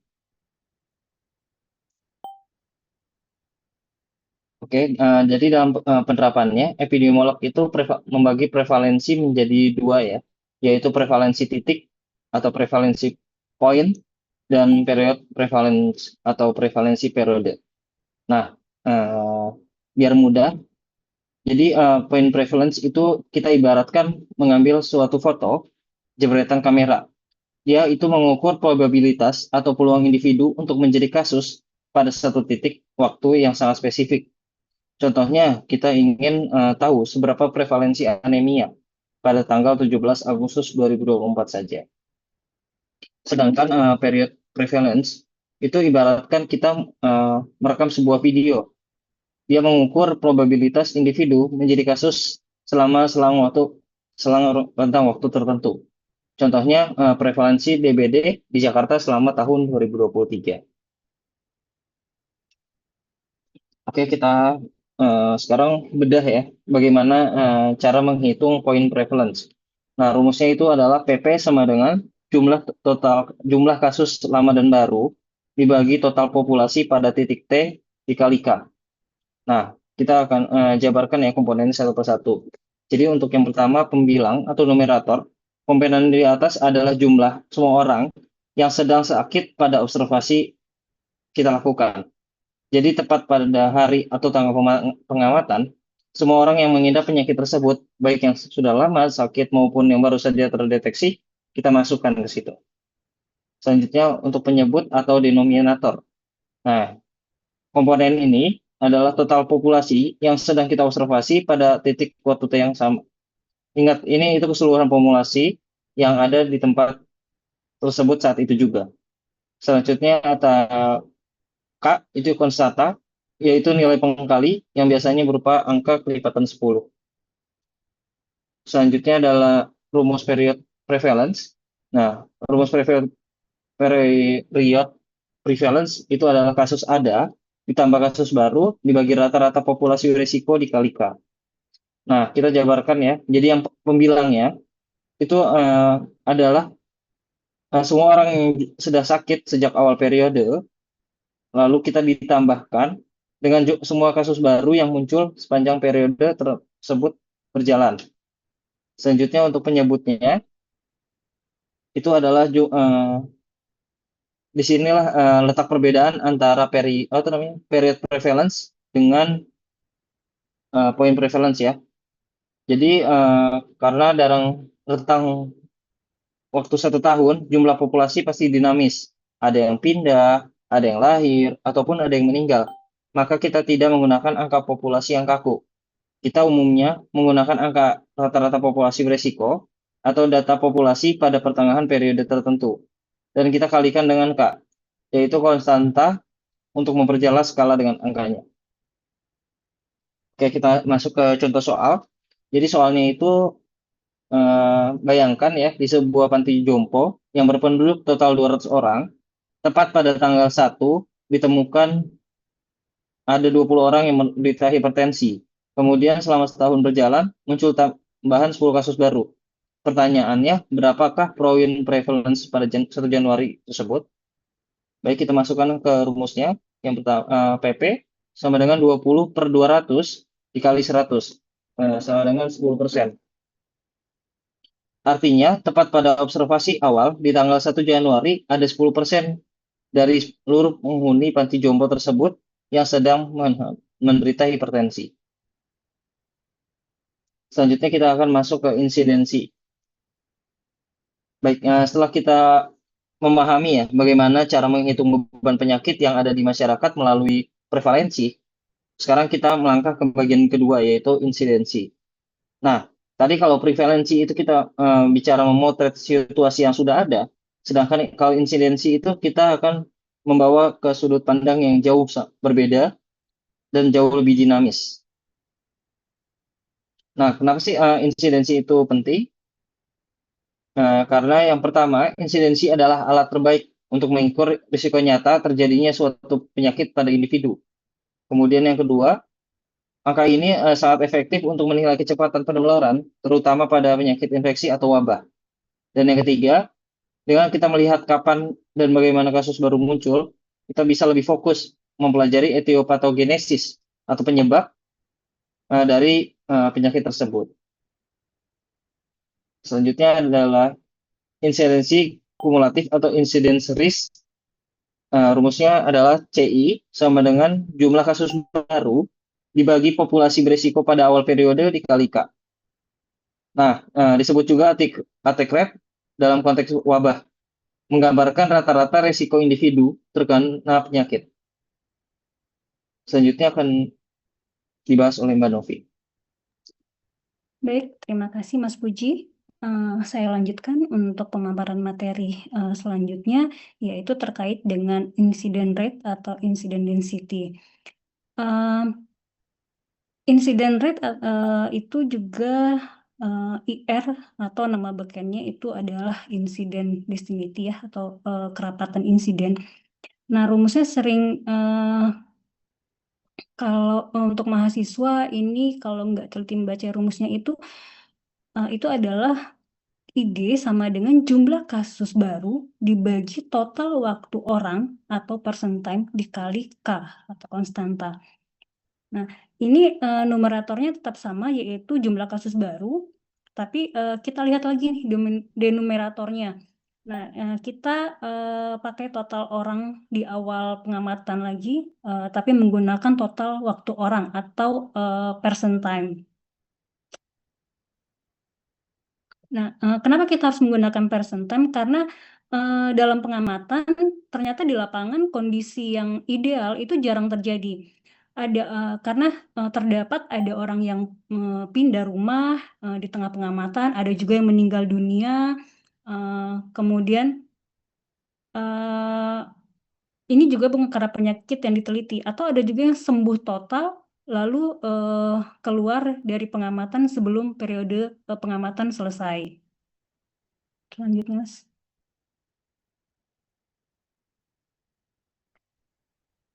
Lalu kita bicara konsep percent time atau waktu orang.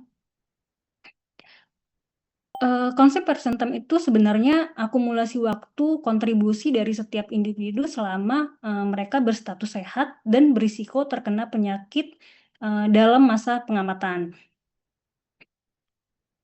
Nah, ini Sebagai contoh satuan sepersentem atau orang tahun itu nilainya setara dengan akumulasi.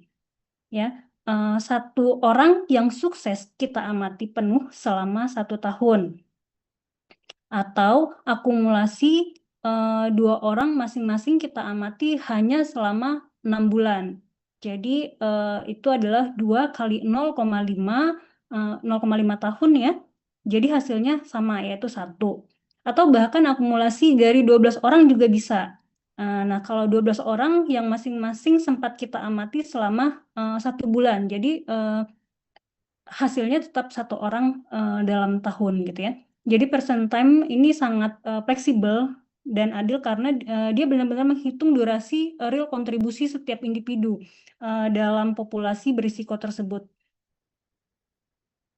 Oke, selanjutnya.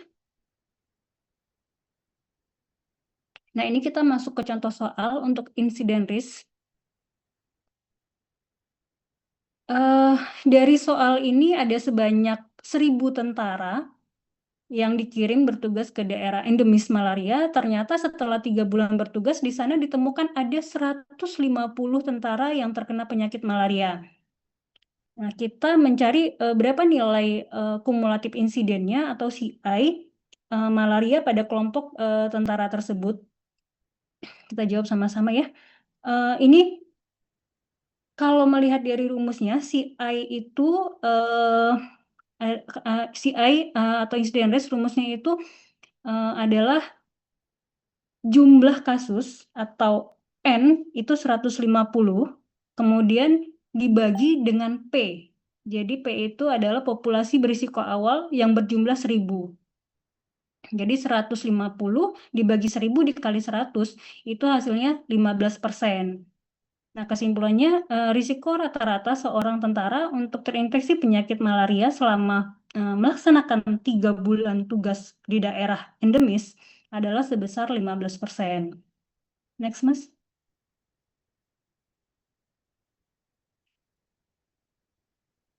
Lanjut lagi untuk contoh soal yang ketiga, incident rate. Ini sebuah penelitian ya. Kohort mengamati 500 orang dalam jangka waktu tertentu dan setelah diakumulasikan total waktu pengamatan di seluruh peserta menghasilkan angka 2.000%. 2.000 person year atau orang per tahun sepanjang pengamatan tersebut. Nah, ini ditemukan 10 kasus baru kanker paru. Nah, kita diminta untuk menghitung insiden rate-nya. Oke, kasus barunya tadi itu N sama itu 10 ya. Kemudian total personnya tadi ada 2.000. Jadi kalau kita masukkan dalam rumusnya 10 dibagi 2.000 sama dengan itu 0,005 per person years. Nah, kalau angkanya desimal 0,05 ini kan agak susah ya kalau dibayangkan secara visual oleh masyarakat.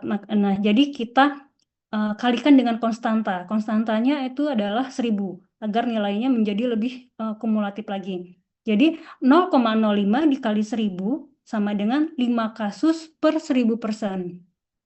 Artinya ini diperkirakan akan muncul sekitar 5 kasus baru kanker paru untuk setiap 1.000 orang yang kita amati selama jangka waktu 1 tahun.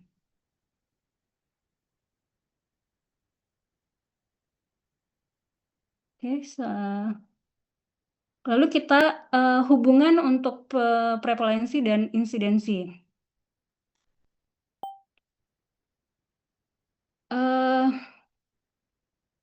Prevalensi dan insidensi sebenarnya ini punya hubungan yang kekerabatan yang cukup erat sebenarnya ya. Ada rumus matematikanya, itu P sama dengan I kali D. Nah, P itu adalah prevalensi, I adalah insidensi, dan D itu adalah rata-rata durasi penyakit di dalam tubuh pasien.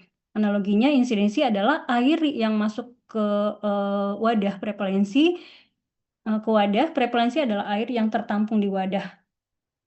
dan kesembuhannya atau kematian adalah air yang keluar dari wadah. Selanjutnya, Mas. Lalu faktor-faktor apa saja yang mengubah prevalensi? Ini ada faktor yang bikin meningkat ya. Yang pertama itu adalah durasi sakit yang makin lama. Nah, penyakit yang yang membuat cepat mati atau juga belum ada obat yang bisa menyembuhkan secara instan. Misalnya penemuan terapi insulin, perpanjangan umur penderita diabetes gitu ya. Kemudian ada kenaikan kasus baru atau penambahan kasus baru. Lalu yang ketiga adalah imigrasi orang sakit. Nah, ini banyak penderita penyakit yang pindah masuk ke dalam wilayah kita. Lalu kemajuan alat diagnostik. Nah, ini kita jadi semakin canggih untuk mendeteksi yang sebelumnya tidak ketahuan sehingga sekarang menjadi tercatat dalam kasus baru yang aktif. Kemudian ada faktor yang bikin prevalensi menurun. Yang pertama itu ada durasi sakit yang lebih singkat, kemudian ada angka kematian yang tinggi, lalu ada penurunan insiden dan tingkat kesembuhan yang meningkat. Ini lebih banyak pasien berhasil disembuhkan berkat obat baru. Selanjutnya. Lalu ini ada aplikasi dalam kebijakan kesehatan. Nah, ini data frekuensi penyakit itu adalah kompas bagi pengambilan kebijakan untuk alokasi dana BPJS pengadaan vaksin, penentuan prioritas masalah kesehatan nasional. Nah, ini menjadi petunjuk kompas kompas penunjuk arah ya bagi para pengambil kebijakan kesehatan. Angka-angka yang menentukan itu yang pertama itu berapa triliun BPJS Kesehatan yang harus dialokasikan untuk membiayai penyakit gagal ginjal atau jantung. Lalu berapa juta dosis vaksin yang harus diimpor atau diproduksi mandiri oleh Bio Farma. Yang ketiga, daerah mana saja yang harus segera ditetapkan sebagai wilayah darurat atau KLB, DBD agar segera mendapatkan bantuan fogging dan logistik medis. Nah, tanpa adanya ukuran epidemiologi yang akurat dan ilmiah, arah pembangunan kesehatan masyarakat Indonesia ini bakal buta arah dan rentan mengalami kegagalan. Selanjutnya, Mas. Oke. Nah, ini kami ada beberapa jurnal yang referensi yang kami hadirkan di sini dari materi ini. Di antaranya itu ada penelitian Sinta Dewi tahun 2026 tentang survei surveillance digital leptospirosis di Bali, studi korelasi iklim dengan insiden DBD oleh Pramono tahun 2025, hingga analisis prevalensi depresi pada ibu hamil di Tangerang oleh Hayati itu juga tahun 2026. Nah, semua referensi ini bukti bahwa ilmu epidemiologi yang kita pelajari ini terus berkembang dan sangat dinamis di lapangan untuk memecahkan berbagai kasus kesehatan di Indonesia. Baiklah, kami ada video yang akan ditampilkan terkait dengan materi yang kami bawakan pada malam ini. Mungkin bisa diputar, Mas Puji.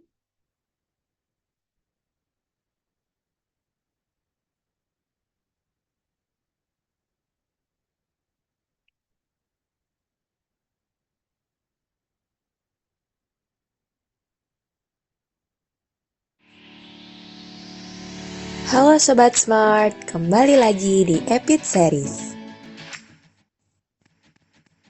Ketika suatu populasi terpapar oleh sebuah penyakit, maka individu dalam populasi tersebut dapat menjadi seorang penderita. Seiring bertambahnya waktu, jumlah penderita penyakit tersebut dapat semakin bertambah. Jumlah seluruh orang yang sakit pada suatu populasi dalam periode tertentu disebut dengan prevalensi. Sedangkan jumlah kasus baru yang terjadi pada populasi berisiko dalam periode tertentu disebut dengan insidensi. Sebelum kita melanjutkan ke konsep dasar prevalensi dan insidensi, sobat perlu tahu nih, kenapa sih prevalensi dan insidensi penting untuk dibahas? Prevalensi adalah total orang sakit dalam suatu periode waktu dibagi jumlah populasi. Dengan kata lain, prevalensi adalah ukuran beban penyakit dalam suatu populasi. Sementara itu, insidensi adalah jumlah kasus atau penderita baru dalam suatu periode waktu dibagi populasi berisiko. Dengan kata lain, insidensi adalah ukuran risiko penyakit. Dengan mengetahui prevalensi, kita dapat mendeskripsikan beban penyakit pada populasi, mendeskripsikan status penyakit pada populasi, menaksir frekuensi paparan, menaksir kebutuhan pelayanan kesehatan untuk individu-individu yang terkena penyakit. Untuk lebih jelasnya, mari kita masuk ke dalam konsep dasar prevalensi dan insidensi. Hubungan antara insidensi dan prevalensi dianalogikan seperti keran dan bak penampungan air. Sebuah komunitas atau populasi dapat dianalogikan dengan bak penampungan air. Kasus baru atau insidensi adalah air dari keran yang masuk ke dalam bak. Sementara air dalam bak adalah prevalensi, yaitu jumlah kasus baru ditambah kasus lama. Dengan demikian, banyaknya air yang masuk atau insidensi akan meningkatkan isi dalam bak air atau prevalensi. Prevalensi juga dipengaruhi oleh durasi. Seperti halnya jika kita membuka keran air tidak terlalu besar, namun dalam waktu yang lama, tentunya air dalam bak lama-kelamaan akan terisi penuh. Kemudian, untuk mengeluarkan air dari bak penampungan, terdapat drainase, yang menggambarkan kelanjutan dari sebuah penyakit, yaitu penderita penyakit bisa sembuh atau meninggal. Pada penyakit kronis, di mana insidensi tidak terlalu tinggi, tetapi durasi penyakit berlangsung lama, sehingga dalam waktu lama tidak ada pasien yang sembuh atau meninggal, akibatnya prevalensi bisa sangat tinggi. Dari analogi tersebut, kita dapat menyimpulkan bahwa prevalensi setara dengan insidensi dikali dengan durasi penyakit atau berapa lama seseorang mengidap penyakit tersebut, di mana peningkatan durasi akan menyebabkan prevalensi meningkat. Begitu pula, peningkatan insidensi akan meningkatkan prevalensi. Sementara itu, berkaitan dengan durasi penyakit, ada dua cara untuk seseorang terbebas dari suatu penyakit, yaitu sembuh atau meninggal. Peningkatan angka kesembuhan atau angka kematian dapat menyebabkan penurunan prevalensi, di mana pada analogi, banyaknya air yang keluar dari drainase akan menyebabkan berkurangnya isi bak air. Terima kasih telah menyaksikan video ini. Like.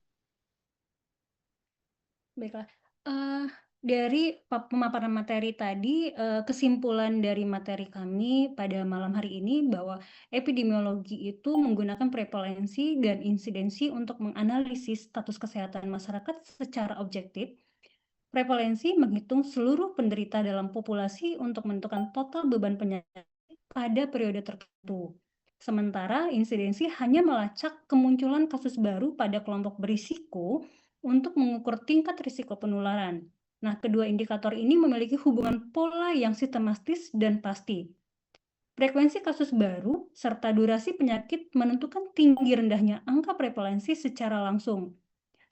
Adapun upaya medis yang mempercepat kesembuhan pasien akan memperpendek durasi sakit tersebut. Efeknya adalah perpendekan durasi ini langsung menurunkan angka prevalensi total di dalam masyarakat. Baik, sekian pemaparan materi kami pada malam ini. Saya kembalikan lagi ke moderator, Mbak Anis. Terima kasih. Ya baik, terima kasih Mbak Novi. Mungkin izin Pak Dadang kami langsung buka sesi diskusi gitu ya, tanya jawab. Dipersilakan untuk teman-teman apabila ada yang mau didiskusikan atau ditanyakan, silakan boleh open mic atau via chat. Masih pada kuat, Bu? Gak tahu nih Pak. Oke, ya mungkin nanti dibuat aja, oke ditampung dulu aja ya Bu ya. Dan Ya mungkin Pak, nanti baik. untuk tadi kan sudah menarik ya. Jadi ada video yang mungkin didapatkan. Jadi itu konsepnya. Sehingga mungkin nanti insya Allah ya di hari Sabtu depan sebelum kita masuk ke ukuran dampak, kita mungkin ada ya pemanasan lagi lah Bu ya. Saya kasih beberapa soal berkaitan dengan insiden, prevalence, rate, ratio, proporsi gitu ya. Itu ya mungkin itu salah satu penilaian juga. Jadi mungkin bisa aja ujiannya itu kita nggak ada UTS di dalam itu, tapi setiap pertemuan ada beberapa kasus kerjakan, nah itu jadi nilai. Bisa seperti itu sih. Jadi kita sambil jalan aja. Namun kalau misalkan di kita buka buka apa namanya buka sesi tanya jawab dan memang pasti banyak yang nanya ya. Nah itu sampai jam berapa nih? Masih kuat nggak Bapak Ibu gitu. Jadi saya juga sebenarnya udah mata udah kreyep-kreyep ya karena memang dari pagi sampai sore eh, di luar dan juga ya karena memang keharusan ya kita ada kuliah. Namun menarik. Jadi ini yang diharapkan sebenarnya kelas kelas ekstensi atau kelas karyawan ini yang aktif ya seperti ini. Jadi kadang-kadang hanya menerima aja gitu. Makanya kemarin udah deh saya buat jadi materi-materi yang presentasi aja biar ada tambahan. Saya juga kan aduh ternyata memang para mahasiswa-mahasiswa sekarang itu ya bagus lah ya Bu ya cari video gitu kan. Jadi biar lebih itu. Nah, sekarang silakan ya buka dulu aja Bu sesi tanya jawab mungkin ditampung nanti lalu diskusikan mungkin di Sabtu depan ya. Kita coba diskusikan karena kalau dijawab mungkin bisa aja sampai jam 10 malam ya Bu ya dan badan memang udah nggak kuat juga ya seperti itu. Baik, mungkin silakan Bu Anis bisa dilanjut. Baik Pak Dadang, terima kasih Pak. Ya, teman-teman mungkin ada yang mau ditanyakan. Kita tampung dulu berarti ya Pak Dadang ya. Nanti di Sabtu depan Iya, kita betul. lanjut. Baik.